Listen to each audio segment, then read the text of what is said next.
ہمیں نہیں معلوم کہ اگلے سال ہماری زندگی میں یہ دن آتے بھی ہیں یا نہیں، ہم اس سے پہلے ہی نہ دنیا سے چلے جائیں. اس لیے بہت ضروری ہے کہ ان 10 دنوں کی پلاننگ کریں کہ ہم نے کیا کیا کرنا ہے.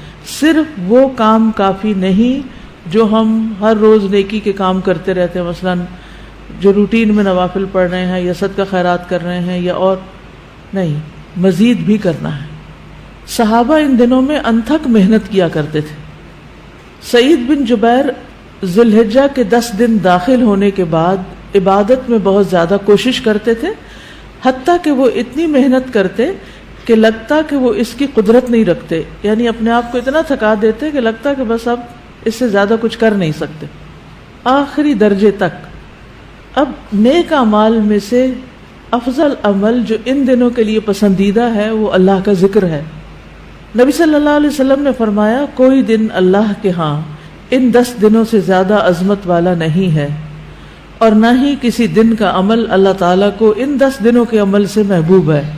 یعنی نہ دن ان دنوں سے افضل ہے اور کوئی اور عمل اس سے افضل نہیں. بس تم ان 10 دنوں میں کثرت سے لا الہ الا اللہ، اللہ اکبر اور الحمدللہ پڑھو، یعنی تحلیل، تکبیر اور تحمید. اب اس کے لیے یہ جو کلمہ نا سبحان اللہ والحمدللہ ولا الہ الا اللہ واللہ اکبر، یہ ان تینوں کلمات کا مجموعہ ہے اور اس میں سبحان اللہ کا اضافہ بھی ہے. اسی طرح اللہ اکبر لا الہ الا اللہ واللہ اکبر وللہ الحمد. ٹھیک ہے، اس میں بھی تینوں چیزیں آ جاتی، الحمد بھی آ جاتی ہے، اللہ کی حمد بھی آ جاتی ہے، اور لا الہ الا اللہ اور اللہ اکبر بھی آ جاتا ہے. صحابہ کرام جو تھے ان میں سے ابن عمر اور ابو ہریرہ رضی اللہ عنہما ان 10 دنوں میں بازار کی طرف نکل جاتے اور دونوں تکبیرات پڑھتے، یعنی مل کے بھی پڑھتے.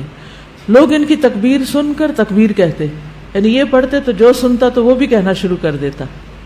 تو لوگ ان کی تکبیر سنتے کا کیا مطلب ہے کہ یہ تکبیرات اونچی آواز سے پڑھ رہے ہوتے تھے.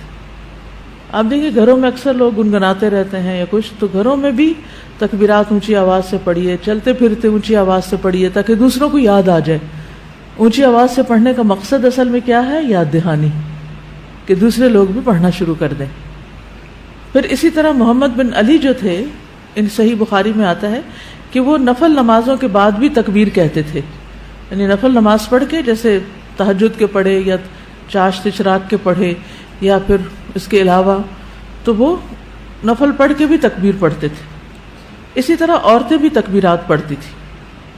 ابن عمر منا کے ان دنوں میں نمازوں کے بعد بستر پر، راستے میں اور دن کے تمام ہی حصوں میں تکبیر کہتے، یعنی وہ ہر موقع پہ کہتے. انہوں نے صرف نفل کے لیے خاص نہیں کیا تھا، یہ صرف بازار کے لیے ہی نہیں بلکہ بستر پہ بھی کہتے اور راستے میں بھی اور خیمے میں بھی اور ہر جگہ.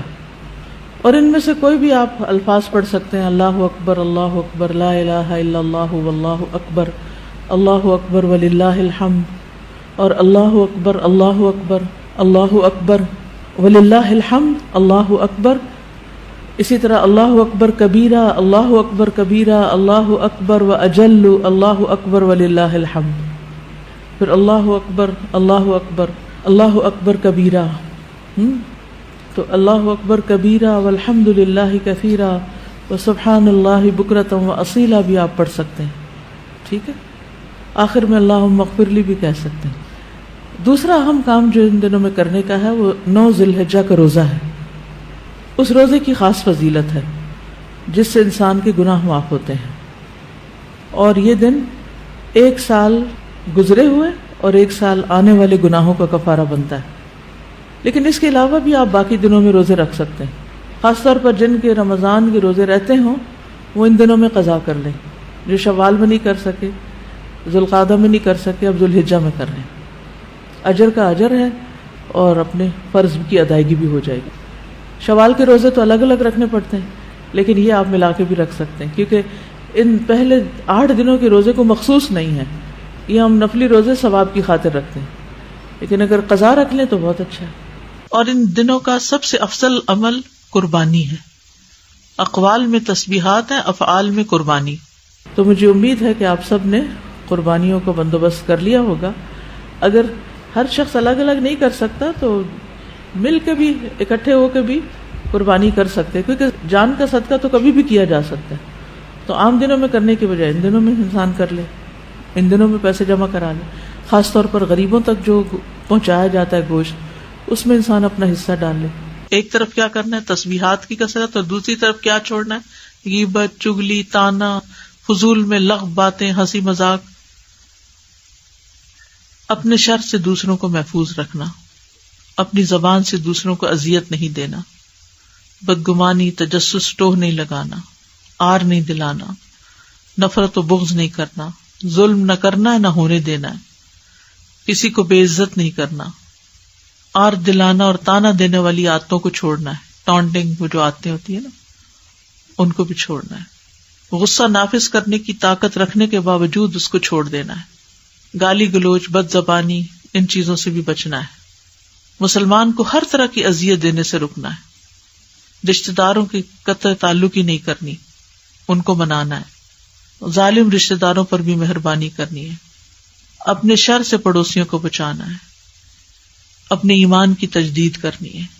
صبر اور عفو درگزر کرنا ہے. اچھا اخلاق اختیار کرنا ہے. اول وقت پہ نماز پڑھنا ہے. قیام لمبا کرنا ہے. ہو سکے تو تہجد پڑھنا ہے. روزہ رکھنا ہے. حج کے لیے تو چلے گئے ہیں لوگ، ہو سکے تو حج کرنا ہے. مالی صدقات میں اپنے اہل و عیال کی ضروریات پوری کرنا. ناراض رشتہ دار کو تحفہ دینا. اپنے بہن بھائیوں کی یا اپنے دوستوں کی ضروریات پوری کرنا. پانی پلانا. ایسا صدقہ جو خود کو محتاج نہ کرے کسی کا. ناراض لوگوں کو آپس میں صلح کرانا. کسی کو خوش کرنا، کسی کی پریشانی دور کرنا. پھر اپنے نفس اور خواہش سے جہاد کرنا. لوگوں کو اپنی برائی سے محفوظ رکھنا. اور صدقے خیرات میں کھانے پینے اور دیگر چیزوں کے علاوہ اچھی کتابیں، اچھے پیمفلیٹس اور خصوصاً اس ٹاپک کی اویئرنیس لوگوں میں کریٹ کرنا ہے. قرآن کی تلاوت میں عام روٹین سے زیادہ پڑھنا، اس کو انکریز کرنا ہے. اللہ سبحانہ و تعالی ہمیں عمل کی توفیق عطا فرمائے.